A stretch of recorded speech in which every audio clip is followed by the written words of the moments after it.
Konsep dasar AI dalam pemasaran. AI mengolah data dalam jumlah banyak untuk memahami perilaku konsumen, memungkinkan memprediksi tren, dan mengambil keputusan secara otomatis. AI biasanya baik digunakan sebagai iklan digital, rekomendasi produk, dan biasanya untuk mengelola kampanye marketing. Contohnya itu ketika kita browsing produk di aplikasi Tokopedia, maka AI langsung menampilkan iklan sesuai dengan minat kita, seperti itu. Selanjutnya ada manfaat AI. Manfaat AI membantu memberikan konten yang sesuai dengan tiap orang, memprediksi tren, dan membuat kampanye berjalan lebih efisien. AI juga bisa lebih menghemat biaya dan waktu. Untuk contohnya, email promosi yang sering kita dapatkan itu sering berbeda-beda dikarenakan AI memberikan berdasarkan riwayat belanja kita, seperti itu. Tren terkini dalam pemasaran internasional, AI semakin cerdas dalam otomasi lintas negara, meningkatkan penggunaan voice search dan visual search, lalu mampu personalisasi sesuai budaya dan bahasa, lalu menguatkan strategi omni channel. Contohnya perusahaan global seperti Starbucks menyesuaikan promosi di tiap negara berdasarkan cuaca, musim, dan budaya lokal menggunakan AI. Lalu yang keempat, studi kasus. AI memberikan hasil nyata ketika diterapkan pada proses yang memang bergantung pada data berskala besar dan pola perilaku konsumen. Beberapa contohnya ini ada BCA, chatbotnya menangani 55% pertanyaan pelanggan. Lalu ini bukan sekedar chatbot biasa yang bisa menjawab otomatis. Keberhasilannya muncul karena AI ini mampu mengenali maksud dari pelanggan. Lalu yang kedua ada Netflix, menghemat 1 miliar per tahun dari sistem rekomendasinya. Angka ini menunjukkan betapa mahalnya kehilangan pelanggan. Sistem rekomendasi AI ini mencegah hal itu dengan menampilkan konten yang sangat relevan bagi pelanggannya. Lalu ada retail, penjualan naik 35%, biaya akuisisi turun 18%.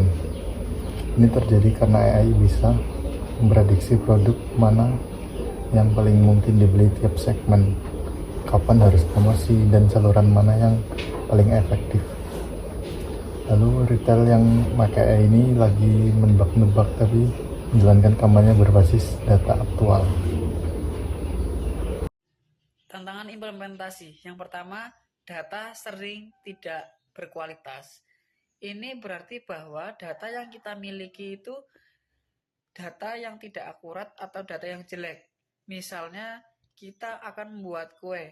Nah, kita membuat kue itu dengan bahan-bahan yang kadaluarsa atau tidak sesuai. Maka kue yang kita buat itu tidak akan enak, sama halnya dengan data.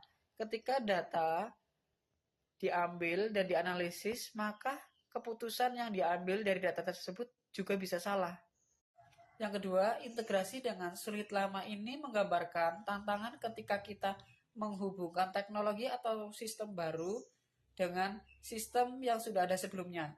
Misalnya, jika kita memiliki perangkat lama akan menghubungkan ke perangkat baru, mungkin kita akan mengalami kesulitan karena kedua perangkat tersebut tidak adanya kecocokan. Sama halnya dengan dunia bisnis, jika perusahaan ingin menggunakan sistem baru, perusahaan kesulitan menggunakan sistem baru, mungkin perusahaan harus berurusan dengan sistem lama yang tidak kompatibel. Yang ketiga, peraturan privasi berbeda-beda. Ini menunjukkan bahwa di suatu tempat atau negara mungkin memiliki bagaimana data pribadi harus dilindungi. Misalnya di suatu negara kita harus memberikan izin sebelum data pribadi kita digunakan. Sedangkan di negara lain mungkin peraturan itu tidak ada. Ini membingungkan bagi perusahaan yang beroperasi di banyak tempat. karena perusahaan akan mengalami kesulitan untuk mengikuti peraturan yang berbeda-beda. Yang keempat, risiko bias dan ketergantungan AI. Ini berarti bahwa ketika kita menggunakan AI, ada kemungkinan bahwa AI tersebut bisa mengambil keputusan yang tidak adil dan tidak seimbang.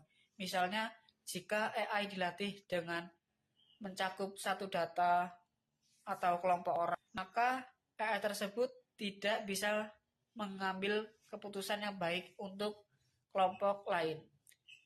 Selain itu, jika kita ketergantungan dengan AI, maka kita tidak bisa berpikir secara kritis dan tidak bisa mengambil keputusan itu sendiri. Oke, kesimpulannya bahwasanya AI meningkatkan efektivitas pemasaran internasional melalui analisis data, personalisasi, dan otomasi. Namun tetap menghadapi tantangan seperti kualitas data, integrasi sistem lama, regulasi privasi, dan risiko bias. Terima kasih.